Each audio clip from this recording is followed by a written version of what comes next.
a présidé un conseil de cabinet portant sur l'examen de 3 projets de texte.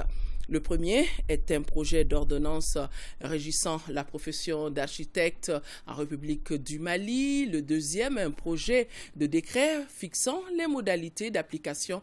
Et le troisième, un projet de décret instituant les redevances pour la sauvegarde du fleuve Niger et fixant ses modalités de perception et de répartition. Juste après le conseil de cabinet, le Premier ministre a reçu en audience Alioune Tine, l'expert indépendant sur le dossier du Mali pour le compte des Nations Unies. Tout cela nous est conté ici par Garibou au Pérou. 3 projets de texte étaient inscrits à l'ordre du jour de ce conseil de cabinet. Le premier et le deuxième sont 2 projets d'ordonnance régissant la profession d'architecte en République du Mali et son décret fixant les modalités d'application. À travers ces textes, le gouvernement s'engage à sécuriser et à harmoniser la profession d'architecte aux normes sous-régionales. Vous savez, il est quasiment impossible de lister et d'énumérer tous les avantages liés à la profession d'architecte dans notre pays. Et pour ce faire, les plus hautes autorités ont décidé, d'une part, d'harmoniser dans notre législation nationale et de le mettre en cohérence avec les normes sous-régionales qui régissent bien entendu la profession d'architecte. Ensuite, de sécuriser la profession d'architecte elle-même, d'abord au profit des architectes. Vous savez, il s'agit d'une profession très pointueuse, en tout cas exigeante, au regard du temps universitaire que font les architectes pour pouvoir exercer effectivement cette profession. Ensuite, au bénéfice également de nos concitoyens qui ont le droit et qui méritent d'abriter et d'utiliser des œuvres architecturales sécurisées et dignes. Le troisième et dernier projet de décret est relatif aux redevances pour la sauvegarde du fleuve Niger et ses modalités de perception et de répartition. Il s'agit là de protéger cette ressource vitale. On ne le dira jamais assez, l'eau est une source de vie.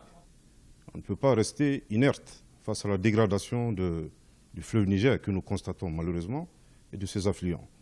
Et pour cette raison, il est tout à fait normal, et on le sait, que les sources d'eau dans notre pays sont évidemment exploitées, puisque nous consommons de l'eau traitée par des services de l'État, et surexploitée malheureusement par endroits. Donc il est tout à fait normal de mettre en place un mécanisme de redevance qui permettra de protéger cette ressource vitale pour nous-mêmes, au profit justement des générations futures. Donc en fait, le fleuve Niger et ses affluents méritent d'être pérennisés. Juste après le conseil de cabinet, le Premier ministre a reçu l'expert indépendant sur le droit de l'ONU au Mali. Alioune Tine est venu rendre compte au Premier ministre la mission qu'il a effectuée à l'intérieur du pays. Pour la première fois depuis que je suis en visite ici au Mali, en 2018, quand même une amélioration de la situation de la sécurité. Et reconnue unanimement à la fois par le commandement militaire, par l'administration territoriale, par la société civile et les populations que nous avons rencontrées. Un commandement militaire surmotivé, ça c'était très clair, avec des tactiques qui ont peu changé, ils sont beaucoup plus offensifs. Il y a eu aussi une amélioration de la situation des personnes déplacées.